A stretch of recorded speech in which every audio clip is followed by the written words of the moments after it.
So I'm super happy to welcome Kevin Slavin to Playpublik for the last talk of today. Kevin is someone that was actually quite important for this festival to actually happen because we met just after you'd founded Area Code, and actually I think our meeting kind of kicked me into the direction that I'm in now. So I'm really happy to actually be able to invite you back to Berlin and show you what's become of this whole project, which is, I think, quite different from what we were doing back then at Area Code, but which still has a lot of connections. And yeah, so I'm super happy that you're here and welcome you. And the talk is City and Sync, and I'm looking forward to hearing what you have to say. Thanks. Yeah, it means a lot to be here, and thank you. And yeah. Actually, I wouldn't be here if Sebastian and I hadn't worked together. I think it was 6 years ago, and that's actually part of what I'm going to talk about. It's actually what even brought me to use this image, which is cab spotting, which is from that same time, because even thinking about coming here and talking in this context had me really looking back in a way that I hadn't done in actually quite a while, and sort of rethinking a lot about the last 6 years in terms of games in the city, and I used this image, which is cab spotting, by some friends out in San Francisco called Slavin. This is actually the visualization of all of the taxis as they move through San Francisco, and there's a bunch of things that are really, I mean, this is old. This is 2006. This is 6 years old. But it's like it still holds up, in part because of the design decisions that were made that make this, it doesn't look like a city, but it feels like a city. And it's just very clever and very beautiful thing that they did.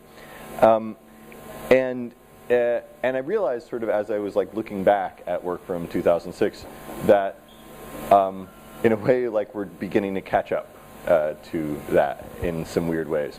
And I found some surprising things. I'll get into it, but we really were early on the location-based stuff. And what we found along the way were some sort of surprising lessons in retrospect. And that's why I'm as surprised as you are that I'm going to end up talking some about television today. So that's weird.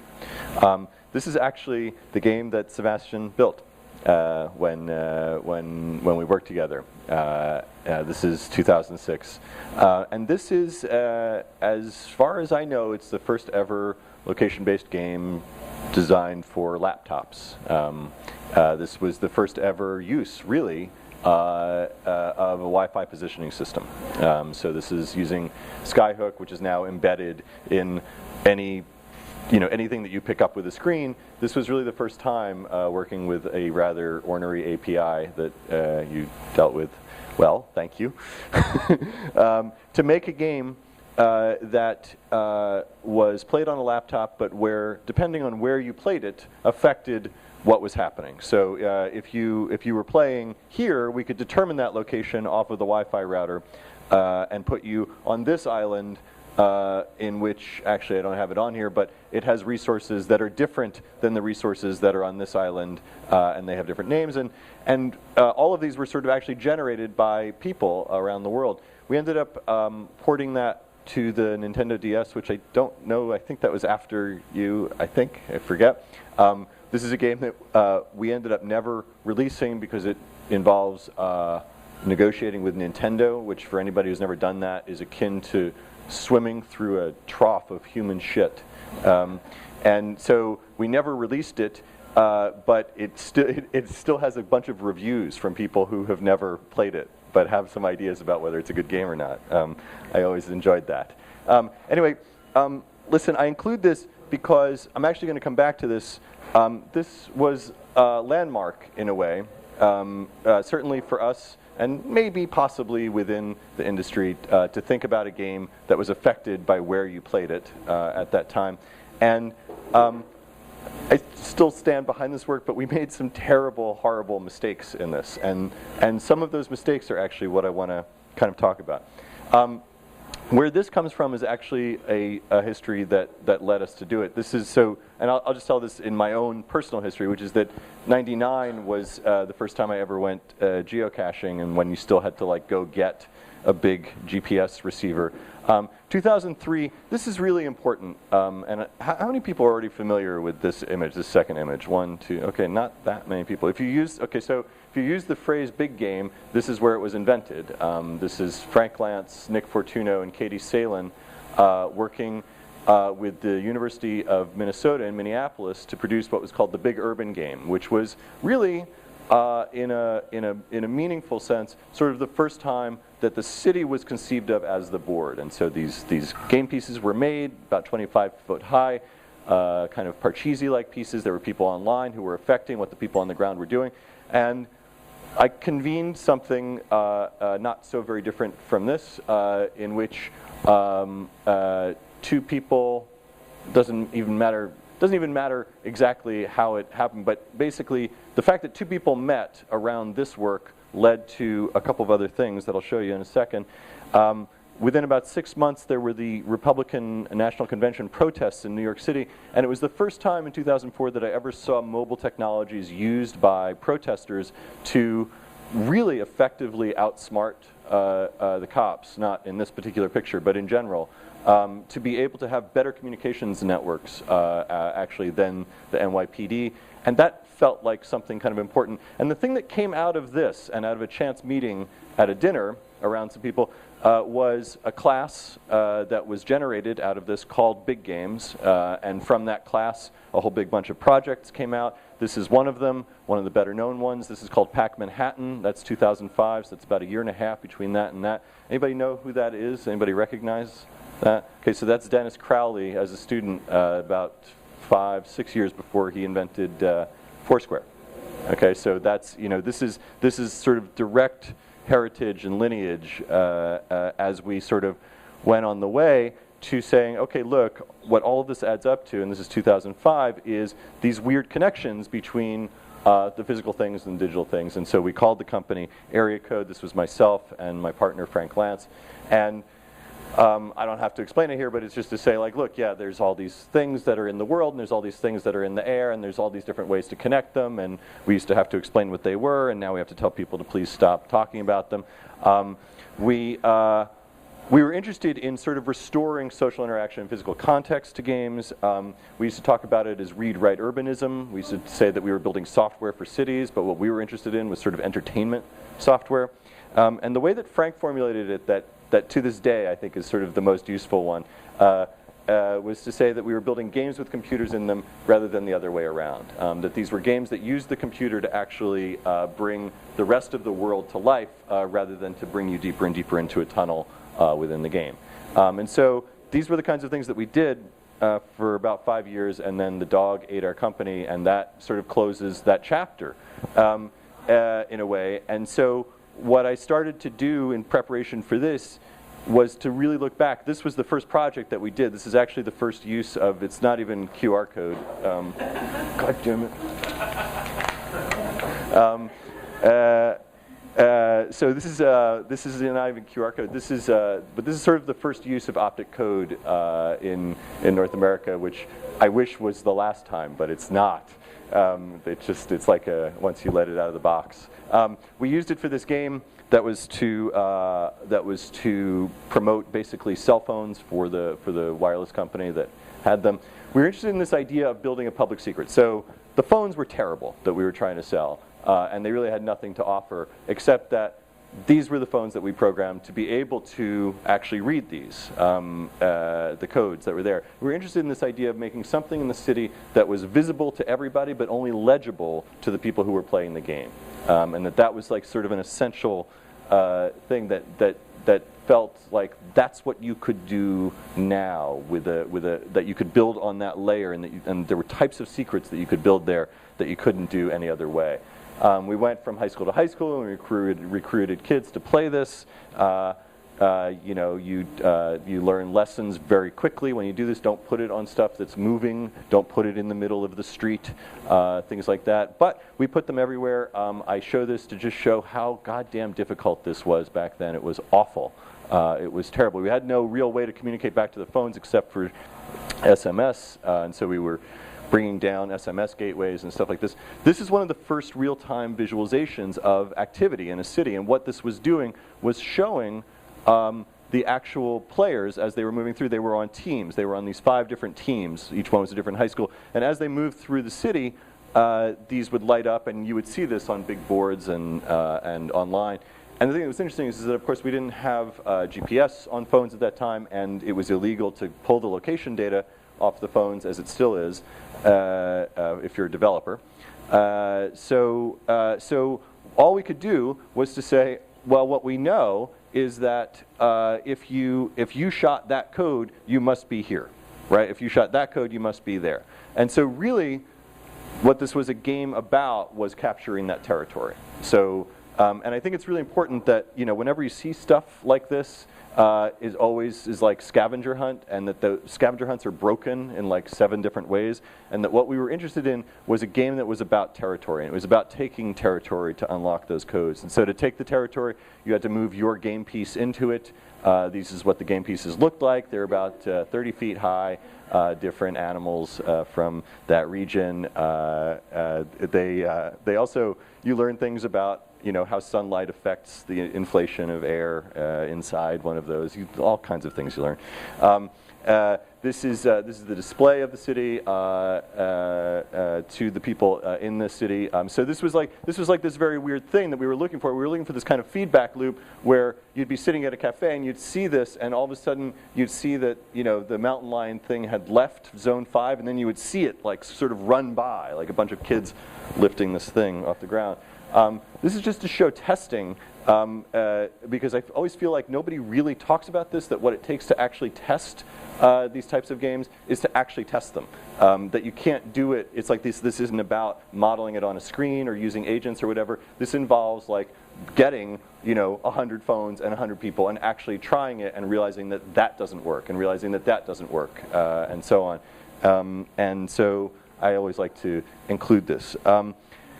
So we made a really massive miscalculation in this, because we had these kind of dreams about it, right? Like we had, like, you know, this is literally what I was looking at when we did that, right? I mean, this was the idea, right? This sort of situationist derivative is 1968 and all these things, and we're like, okay, so what we're going to do is we're going to recontextualize the city for the people who live there. And that they are going to see the city completely differently than they've ever seen it. All these high school students are going to, you know, they see the city every day, and we're going to defamiliarize it because they're going to be hauling these things around. And the thing that we learned is that all these high school students that we brought in had never even been to the city, because they don't live in the city. And that most American cities are actually mostly depopulated from a residential point of view. That outside of the metropolises of the Chicagos and the San Franciscos and the New Yorks, if you go to towns like Boise, if you go to towns like Phoenix, etc., the city is absolutely abstract to begin with. It's not. There's nothing familiar to defamiliarize. And this was sort of like a weird thing, and it was right around that time that they published I think it was the Daily Mail published this map that we came to refer to as the Sheffield map. It was very important for us when it came out. So this is mapping. This was a study that was done with 4 generations in the town of Sheffield in the UK, where they said to each of so to Ed, who's 8 years old, and his mother and his grandfather and his great-grandfather, they said, how far, when you were 8 years old, how far were you allowed to walk alone, right? And the great-grandfather was allowed to walk 6 miles to go fishing in 1919. And his son, Jack, was able to walk about 1 mile on his own to the woods. His daughter, Vicky, was allowed to walk to the swimming pool half a mile away. And her son, Ed, now 8, is allowed to walk on his own to the end of his street, 300 yards, right? And that this, like, here's human progress, right? Is away from the center of the city, right? Moving further and further into the suburbs in a very, like now you can really see it. This is 4 generations. But also the kind of constriction of space for the people who are in it. And so we used to talk about, like, Ed, we were like, what are we doing for Ed, of the 300 yards? And we were like, okay, it's possible that we will never make a game that will bring him outside of those 300 yards, because in a way that's not really up to us. But what we can do is make those 300 yards deeper, right? So sort of add layers to them and find ways to sort of actually give those a life, to give those 300 yards a life that they might not otherwise have. And so we were working with a bunch of different ideas at that time. And one of the things that was very important in the American landscape in that moment was the aftermath, this is about 2 years after, actually no, it was right around that time, it was about 2005. It's the aftermath of Hurricane Katrina in New Orleans, which really changed a lot of things for a lot of people's lives in a lot of different ways. But most relevant for our concerns was how it affected Mardi Gras. Right? And so Mardi Gras is descended from Carnival in Cologne or in France. It's a European tradition, right, that makes its way to the United States through the French settlers of New Orleans, New Orleans, and they bring their tradition of Carnival, much as I've experienced it myself in Cologne, and it looks more or less like things in the European tradition. The thing that's important to realize about Mardi Gras in particular, as the American expression of this, is that it was actually bifurcated. There were actually two carnivals that happened for many, many years at Mardi Gras. Partly in a regulatory way. It was actually fully segregated until 1916, right? So basically there were two carnivals. There was a white carnival and a black carnival. And that was by law. And after by law, it was just sort of by decree. And that only changed in 1916 with the introduction of these guys called the Zulu crew, who basically kind of crashed the party. And so they brought with them something that looked exactly like European Carnival, but was actually very, very different. The carnival that went on until 2005, that is descended from the Zulu crew and a bunch of other crews going back to 1916, looks like Mardi Gras, and you can still see them. They're intermingled, and it just looks like a big party. But it's actually, there are two parties going on, and one of them, the European one, is totally linear. It follows a European tradition carnival, which says this is the route that we're going to go, like this is how it's going to go, and this is the zone, and we're going to turn the whole world upside down, but only here, right? Like with up to this moment, like the world goes upside down until this street, and then it's okay again.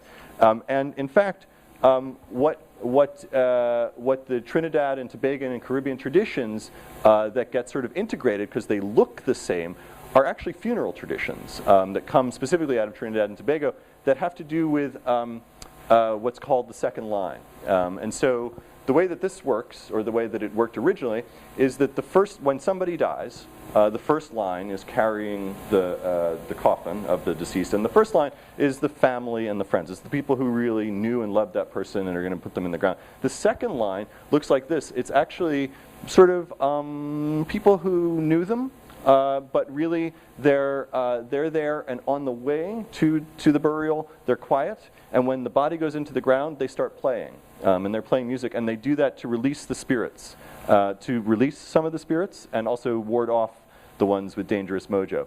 And what they're doing when they do this, the so-called second line, is they're actually following the spirits that they release in Trinidad and Tobago, and it is a variation of that. It's a weird descendant of that informs the Zulu crews, etc., in New Orleans up until 2005. Basically, from the 1800s up until 2005, because what happens is Hurricane Katrina wipes out the city, destroys the city's ability to police itself, and there's this kind of war that goes on where basically the city says, look, guys, you have to show us where you're going to go. And they're like, but we follow spirits. That's what we do. And the city's like, that's all well and good, but we need the map. And it basically came down to the 11th hour, and in the end, the Zulu crew had to publish a map and say, this is where we're going to go. And it's been like that ever since 2005. And so something died in that that was very important and was exactly the kind of thing that we were looking at in that moment. And so what we were interested in was like, okay, like maybe we can like bring that back. And we chose we chose a specific spirit, Papa Bones, and Papa Bones is one of the spirits that, from New Orleans, is a dangerous spirit, right? That's Papa Bones is one that you avoid. His mojo is murderous, and he, for all intents and purposes, stopped hanging out in New Orleans in 2005. So we thought, well, let's bring him to New York. So we did. And we built a 2-player game. And again, as far as I know, I think this is the first game that ever used like live GPS tracking, which was awful to do at that time. And it's a 2-player game that's played on the lower Manhattan on the far west side, which we chose for 2 reasons. One is that this whole thing is a little bit of a love letter to Jane Jacobs, who lived right here, and also because these buildings are low and by the river, which means you have better visibility to triangulate off the satellites, which is the key in getting a good GPS signal. So this is a 2-player game. The sun plays the moon. You go for half an hour. This was done for an exhibition. Sun player starts on Clarkson and Hudson. The moon player starts on West Street and 10th. And then Papa Bones starts in the middle. And the difference between the sun and the moon and Papa Bones is that, of course, Papa Bones doesn't really exist, right? Papa Bones is just computer code moving through this. But the sun and the moon are actually controlled entirely by the players. This is what it looked like on the phone. You can see what an awesome phone we were working with at that time.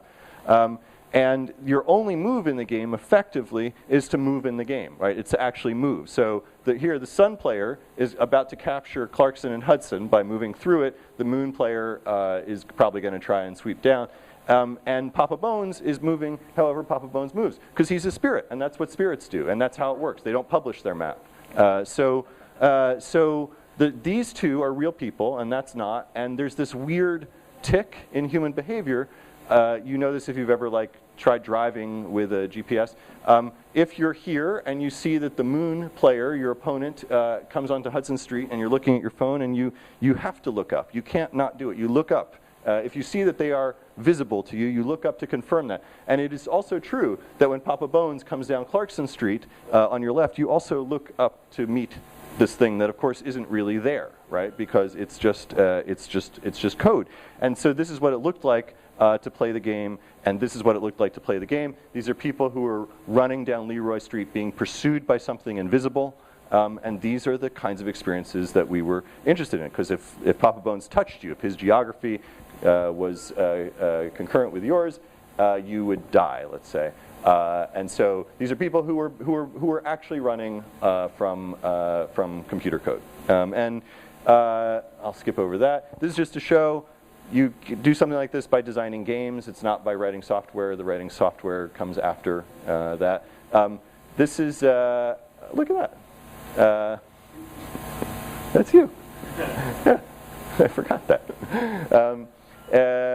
So yeah, this was playtesting. This was the only place where we could get satellite reception so that we could get the GPS signals and had a good radio signal off the phone so that we could see the servers, and we could get leaky Wi-Fi off of somebody's apartment upstairs so that we could actually manipulate the servers. The headquarters became a donut shop where we did that. I'll skip over a bunch of other projects, but you get the picture of the kinds of things that we were doing. Using this, just because this whole thing is about this connection between Sebastian and me, to really think about this. And what I'm interested in is the way that this failed, because it failed in such a specific way. And in a way, a lot of our early games failed. For 2 reasons, basically. Nobody could play them, and nobody would pay for them. And these are really big problems if you want either of those things to happen. And we wanted both of those things to happen. One thing that was useful for us as we were working in general at that time was having enemies. We always thought about, what would the people that we hate do? And it's like if we didn't know what to do, we would think about what people that we hated would do and just didn't do that, right? And sometimes that was like a useful cognitive thing. And when we thought about who our enemies were, like right now I'd say the enemies are like gamification and augmented reality. But back then, the enemies were like Second Life and television, right? Back then, because we understood television to be the exact opposite of that, right? Like television looks like this, you know, like we wanted this and television looks like this. It's like you just sit there and you're a passive recipient and all these things happen. And this was like very useful for us in terms of like helping us to define what we were trying to do. Whatever this isn't is what we're trying to do. And then the horrible thing that happened is that the only people who wanted to talk to us were TV people. So we were like, okay, we'll do some TV stuff. So we started working with the Discovery Channel, and we did this thing for Shark Week, which is the most watched week of television in America. It's just shows about sharks. And so we made a game to celebrate the 20th anniversary of that. And we were like, well, what do we do? So this is a game that's in the browser. And in the game, you are a shark researcher.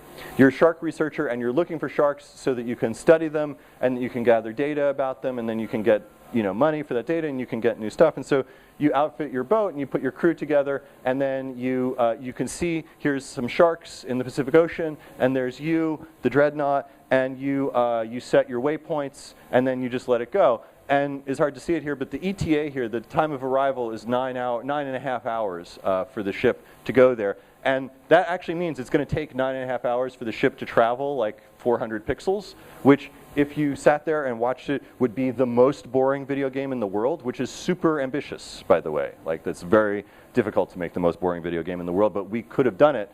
What we did is we said, okay, it's not about sitting there and waiting for it. It is in fact about setting up where your boat's going to go. And if your boat connects with a shark, if it intersects with a shark, we'll call you.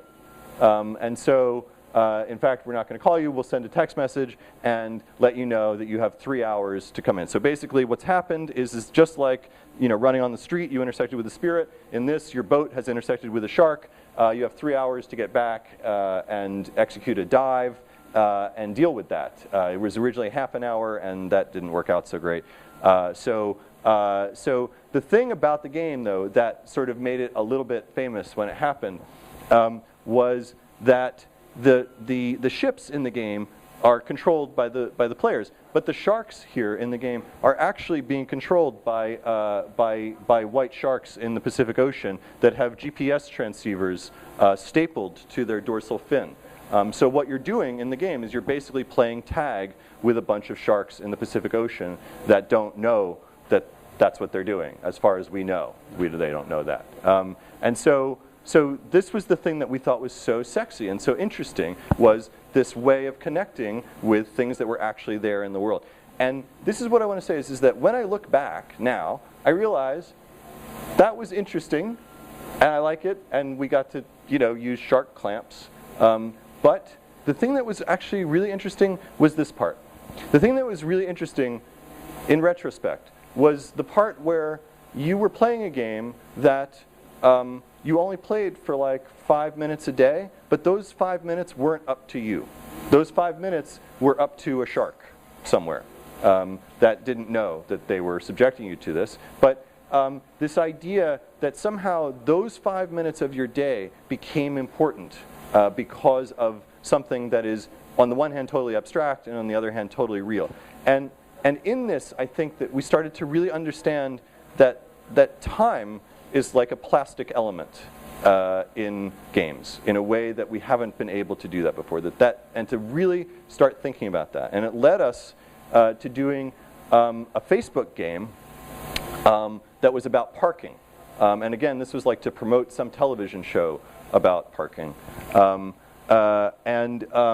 in the game, you have 5 cars and you have 5 parking spaces, but you can only park your cars on other people's parking spaces, like real people.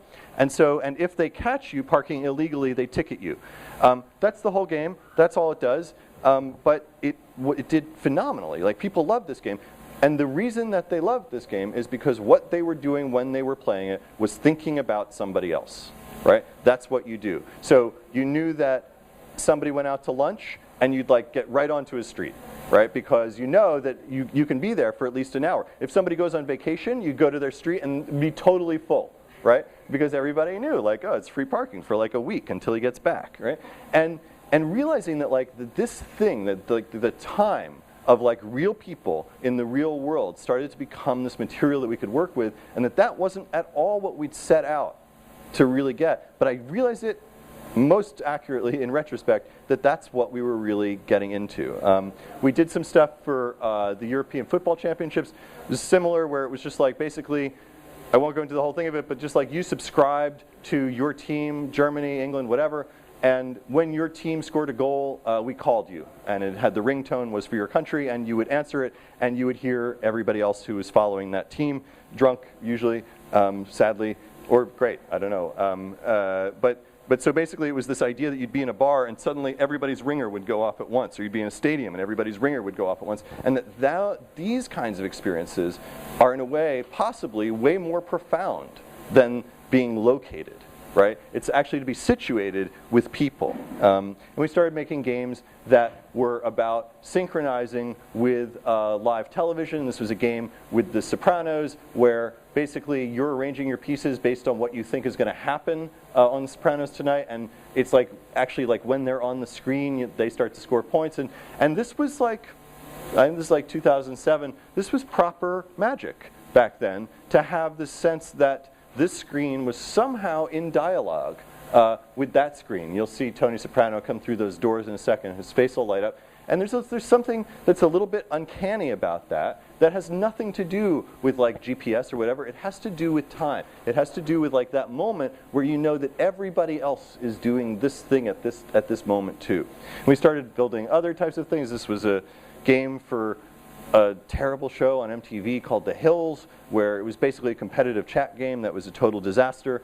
But starting to just really realize that like this is the thing that television does so well, or it used to do really well, which is to synchronize us, right? Which is to make us aware that what I'm doing right now, everybody else is doing too. We're all doing it alone for a long time, for about 50 or 60 years, but we were all doing the same thing at the same time. And then suddenly this moment appeared where everybody who was doing the same thing at the same time could connect, right? And I think that there's something just in that. I think there's something just in that. And it's like, it's a shame that it was television that did that, because it used to be stuff like churches and jobs, and I guess the factory used to do that. But television was doing that for a long time. And kind of realizing that like, as television dies inexorably, that it takes that with it. It takes that synchronous thing with it. It takes time with it. And we're left with like this bullshit. We're left with the idea of a timeline, which isn't really a timeline, it's a sequence, right? And George Dyson talks about this, right? He says like, humans work with time and computers work with sequence. And what we've done is we've mistaken one for the other, right? And I think that that's like really true and really important and worth fighting. And to really like, this is the enemy. The enemy is compressing time, taking the time out of time, taking the time out of events. Because there's amazing stuff that is actually happening. This is like 3 years ago. This is during the Super Bowl, which is a big American sporting event, in which this year the Cardinals were playing against the Steelers. And what the New York Times did the day after the big game was they scraped all the Twitter data, which is geolocated, and they said, basically, anything that people are saying a lot in a cluster in a place, we're going to map that. And so that's what they do. So this is what you see. So this is a 90-minute compression where you see that like America was in sync in a way that America is never in sync about anything, right? Ever, right? But here, like you actually have this sense of like being part of this thing, like being part of an actual audience. And you'll see they do it again with just the word go. This is so beautiful. This is who is using the word go where, because these are two different teams, two opposing teams, and the game is really happening. And you can like get a real sense of the game just by watching the word go. There we go. Yeah, right? And it's like, but it's like, okay, so you get a really good sense of the game, but what you really do is you get a good sense of the audience. You get a good sense of the crowd. And it's like, that's a very recent set of technologies and capabilities that have allowed us to do that. And they're super powerful, they're super underutilized, and I think that they do something that we've never really been able to do before, which is to have the sense not just that, like, yes, I'm in New York and da-da-da-da-da-da, but like I'm part of this much bigger thing, and I'm connected to all these people that I can't see, and that is somehow profound. I'll skip this. This is from a New York Times article of people who gathered together. This is a photo that they took of people who gathered together at a bar to watch the last episode of Lost. And it's like, what the hell are they doing? Like, they have televisions, you know, or they still had them back then. What are they doing? And it's like, well, it's because the experience of watching it together is totally, fundamentally different than watching it alone, and something about it made it want to work. And they showed 2 photos in this article. So this is one of them, and this is the other one, because sometimes the room that people are in is Twitter, right? And more, the ways that we're connecting around this thing that we're all enjoying at the same time is through Twitter or some other thing. And so what I want to talk about right here is what that's about. Like what this is about. Like what these people getting together there is about. And I'm going to talk about it by using Scooby-Doo. Did everybody grow up with Scooby-Doo, or is it just me? Does anybody not know Scooby-Doo? Okay, that's great. So this is can we get the sound on this? I try to make most of my major points using animation from childhood. There we go.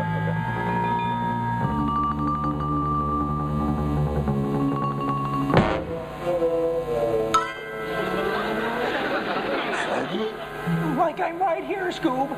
But where are we? I don't know. Hey, there's a flashlight.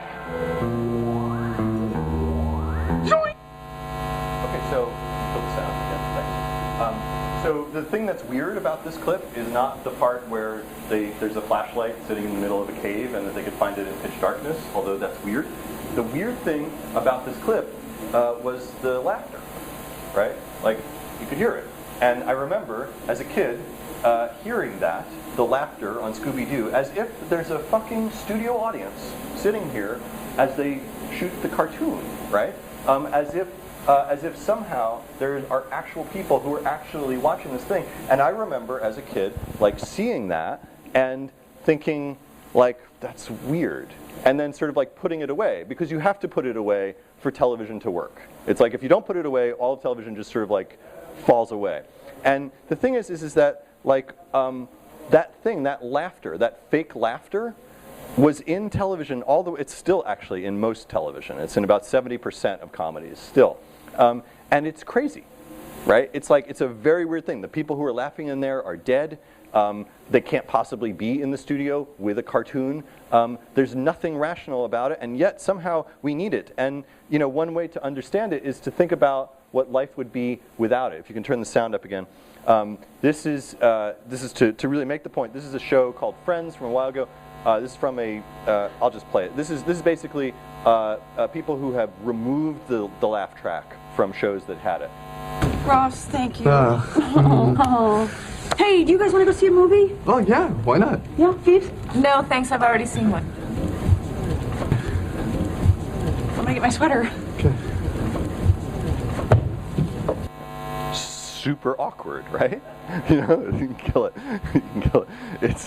It's like watching Beckett, you know? Like it's really weird and painful, and you realize in that like how weird even the production must have been, you know, to like for the actors, like it's like, okay, we're going to say this and then we're just going to wait, you know, and then at some point later somebody will put in laughter from people who aren't really there. This thing that's called the laugh track. It has a bunch of different names. If you look at scripts, you'll see laugh track, you'll see the laughing audience, laugh in a can. LFN is my favorite, and I have seen this on scripts from back in the day. LFN in the margin means it's short for laughter from nowhere, which is this is the actual term of art for the practice. And this was actually invented in a moment by a guy. Like there was an actual guy. This is not him, but I don't have photos of him. And he was a radar operator. And this is what happens when you search for radar operator on Google. So he's a World War II radar operator who is super sensitized to sound and is working in the burgeoning field of television. And they're shooting stuff live, and people laugh. It's like theater, right? It's like a theater with a live transmission of the thing, and there's people in the audience and they're laughing. Sometimes they don't laugh hard enough, so Charlie Douglas records them laughing, and then sometimes he'll play it back so that people at home think that the joke is funnier than it was, right? Like it kind of failed in the studio, but it'll work once it gets out to the airwaves. And this weird thing happened in television, in the history of television, which is that when they developed the telecine and they developed the ability to not just transmit a signal, but to record it and manipulate it and basically make contemporary television, edited sequential television, people stopped watching it for a little bit. Like they kind of freaked out because they didn't really know what they were even watching because it didn't really remind them of anything in particular. So it was Charlie Douglas who figured out, can you hit the sound again, please? Who figured out that he could take the sound of the laughter that he had sweetened the studio stuff with, and that he could just build a machine. This is the machine. It's called the Laugh Box, and this was like hand built by Charlie Douglas. And these are 16 quarter-inch cassette tapes of people laughing that of all like different types. So this is like one that's just women laughing, whatever. And Charlie Douglas actually had this like on like a gurney, and he would like push this around in Hollywood and go from studio to studio for $100 a show. And he would just sit there and he would watch the show and then just play the audience, so that we at home could understand that it wasn't just yelling into a vacuum. Go ahead, you can kill it. And that this laughter from nowhere became an integral part of the production of culture for about 50 years. And the question is, like, what was all that about? Why did we do that? Like, I know why Charlie Douglas did that, because it was $100 a show, and that probably added up quickly. But why did we do that? Like, what was it that we need that satisfies? And so one way to understand it is this, which is the triune model of the brain. Not everybody agrees that this is the best way to think about the brain, but it's useful. Reptile brain is the part that basically says you run from something when it's on fire, or things like that, fight or flight type stuff. The limbic system, that's what makes us mammals. So basically dogs have a limbic system, we have one, monkeys have a limbic system, neocortex is what makes us human. The limbic system is the part that makes meaning of the world by watching and responding to each other. The limbic system is the reason that we have like whites in our eyes, so that when we look at each other we can tell what the other one is looking at. It's the reason that mammals have expressive faces and snakes and frogs don't, is because snakes and frogs don't have a way to recognize an expressive face, so they don't make one. But we do, and that's the limbic system that's operating there, which is basically our way of communicating to each other without formal language what is actually going on. And so there are these neurologists who have coined this phrase called limbic resonance. And I think this is what's going on. So limbic resonance, they talk about it. Limbic resonance supplies the wordless harmony we see everywhere but take for granted, between mother and infant, between a boy and his dog, between lovers holding hands across a restaurant table. The silent reverberation between minds is so much a part of us that, like the kidney or the liver, it functions smoothly and continuously without notice. The limbic activity of those around us draws our emotions into almost immediate congruence. This is good. That's why a movie viewed in a theater of thrilled fans is electrifying when its living room version disappoints. It's not the size of the screen or the speakers, as the literal-minded home electronics industry would have it. It's the crowd that releases storytelling magic, the essential, communal, multiplied wonder. This is like the most awesome sentence. It's the crowd that releases storytelling magic, the essential, communal, multiplied wonder. Not the director, not the actors, not the writer, not the producer, not the person who lit it, the crowd. The crowd itself is what actually unlocks this weird magic. It's like, for 60 years of TV, we faked that shit, right? It's like, for 60 years, like, we had something that would stand in for this fundamental human need to understand what other humans think about it, right? Where we determine the meaning of something not by what it is, but by what other people think, right? And that's what makes us mammals. Is dogs do the same thing, monkeys do the same thing. That's how meaning is acquired. And the thing is that for 60 years we faked it, and that we don't have to do that anymore. Like, that period is effectively over because now we can tell what everybody else is thinking. Like now we do have this kind of like extrasensory perception that allows us to actually get a sense of what people who aren't actually in the room are doing and thinking. And that's kind of the magic, right? And and the question is, can we do that without a television show, right? Because basically all of the means that we have used to synchronize ourselves have fallen away, right? Nobody works a 9-to-5 job in an office with the same people every day. We're not synchronized there. Churches are, like what it's like they go down one a day in Holland, right? Like that's like, you don't want to rely on that. There's like, and now that television goes away, it's like, what is it that synchronizes us, and how can we do that for cities, right? Can we restore a sense of actual time and synchronous qualities to cities, and restore the role of the city itself to do this? I've been, working at this for a while now, and the answer is we sort of fucked it up. As we've been doing it thus far. This was the major miscalculation that we made in building this game that is still beautiful in retrospect, is that we, probably about half your time was spent figuring out like the resource systems to say that this island has this and this island has that, and if you go from this island to this island, you can sell rum for more than da-da-da-da-da.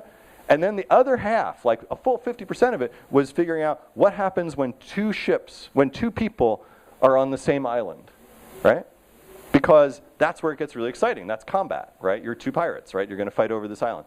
And the truth is, that never happened, right? We built all of this infrastructure in the game for what would happen when two people were in the same 6-block radius playing the game, and that just never happens. Because this is the thing that nobody sort of calculates when they're building location-based games these days still, and we certainly didn't 6 years ago, is that the resolution of the real world is basically infinite. And the likelihood of two people being in the same place at the same time doing the same thing is, asymptotically close to zero. And so the question is, how can you actually produce that? And maybe that sense of synchronousness, maybe that sense of I'm doing something right now and somebody else is doing something right now, maybe the only way to get at that is to actually lift it away from location. That this was sort of like a red herring. This was like a false lead. Maybe the locative qualities of it, in fact, made our experience narrower and narrower.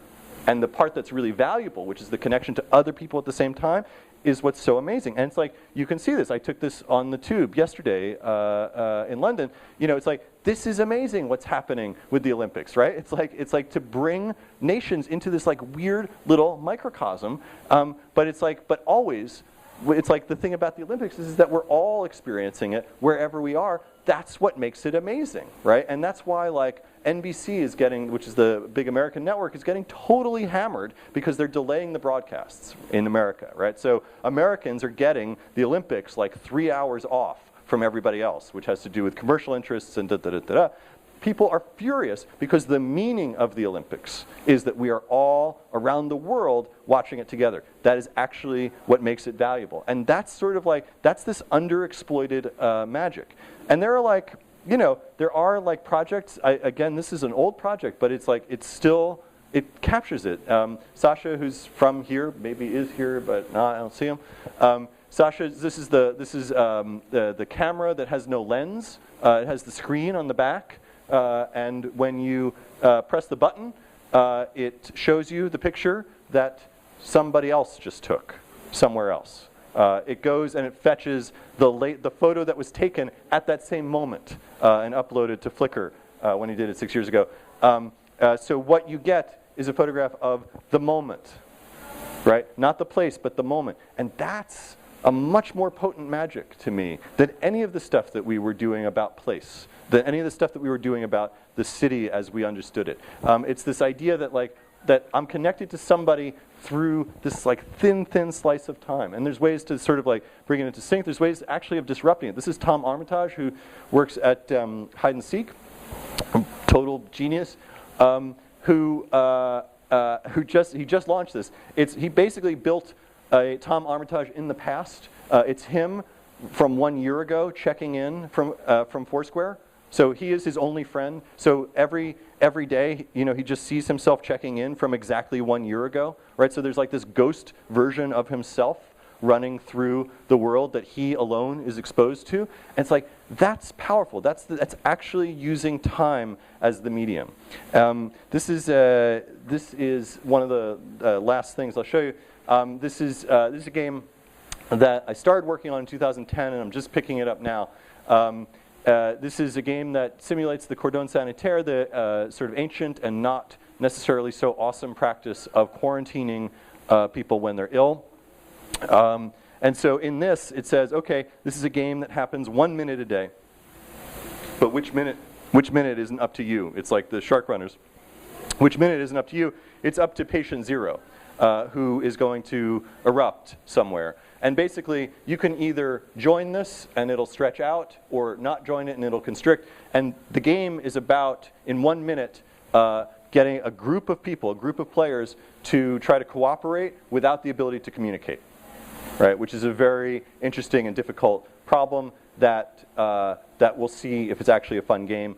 I don't know, but we'll see. But what's interesting about this to me is that minute, like a minute of panic, in which we are all tied together, and success or failure is based on our ability to take the call and act in concert. This is the last slide, because the truth is that if we return, you know, to the Sheffield map, and if we, you know, think about trying to add layers for Ed, you know, we were sort of postulating that those layers were like Caribbean islands or like, you know, fictitious spirits and stuff. But the most powerful thing that we could bring to his city is the thing that cities have always brought, which is other people.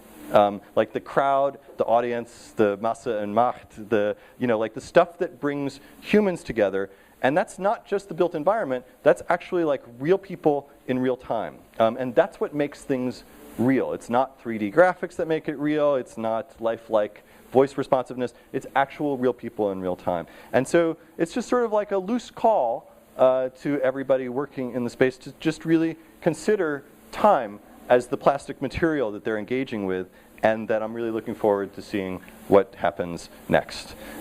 This is the last slide, and it's just to say that speaking of what happens next is that I am actually starting a lab. I can't talk too much about it because it's not public yet, but I'm starting a lab to explore all these very things somewhere in an undisclosed location in the Northeast United States. And that if anybody is interested in that, to please drop me a line or come talk to me, because I'm just putting that together now. And thanks to all of you for your attention, because I know that was very long. Thanks.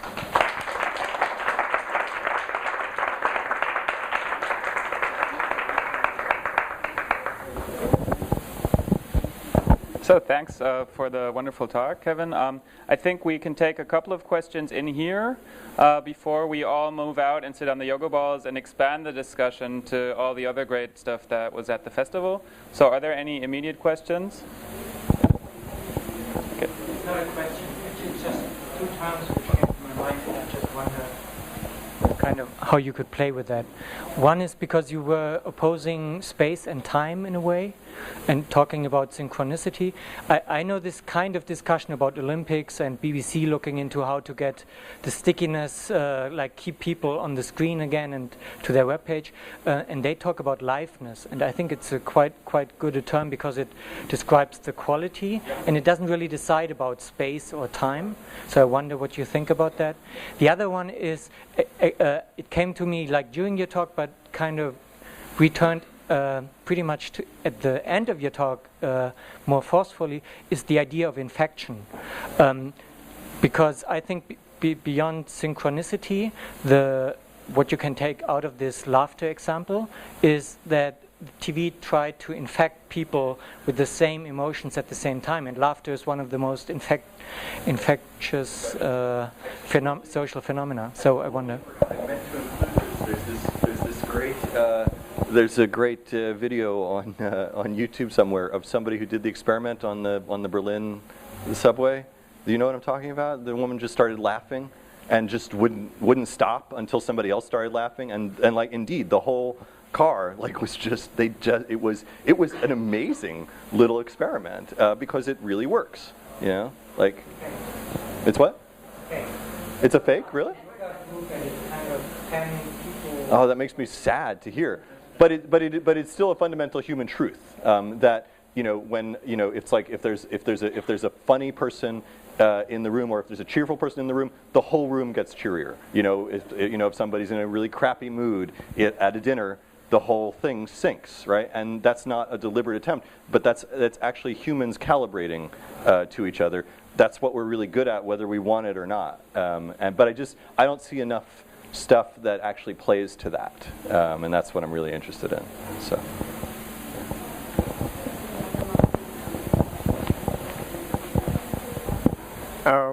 You were talking about time and sequence, and that we are mistaking sequence for time, or the other way around. And I didn't really understand. Could you maybe elaborate some more?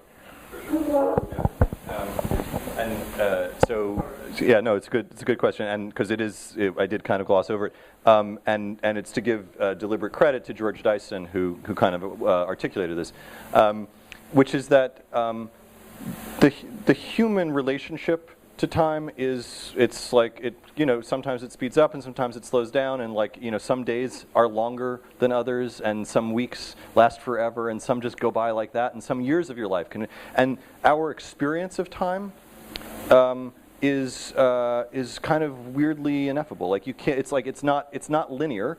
We don't remember things correctly over time. It's kind of fucked up. It's not how computers work. A computer is just a set of a program, an algorithm, whatever. It's just a set of instructions that are just going to execute in order, right? And that's just not how we work. We're not like okay, got the talk. Now I got to go to dinner. Now I got to da-da-da. Right? It's like all that empty stuff. That's life, right? Like that's actually our experience of life. But that's not how computers work. And the problem is that people who are designing stuff to reflect time, like Facebook and the timeline, it doesn't feel like time. It feels like a program, right? It's like it sucks all the air out and just says that these events were in this sequence, and that's not really how it was, And we're confusing them, and because we're building our memories around the technologies that we have to build them with, I think it's actually changing our sense of time. And I want to bring back actual human time. I want there to be it's like for Facebook, it's just about that this thing happened after this thing, after this thing, after this thing. I want it to be about 4:25 in the afternoon, this right now, or yesterday at 8 o'clock, this, or last week was crazy, right? That's different, that's just a different quality. So that's helpful. I don't know.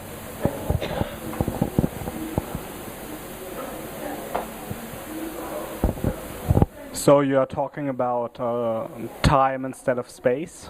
For designing, isn't that basically what on a computer massive multiplayer games are all about, and real-time multiplayer games? So it's the same basically, just for the masses, or what is the difference? Yeah, I mean, MMOs. Yeah, so MMOs, famously, MMOs World of Warcraft or whatever, famously the reason that they disrupt people's lives, and I've had mine disrupted at one point, couple months,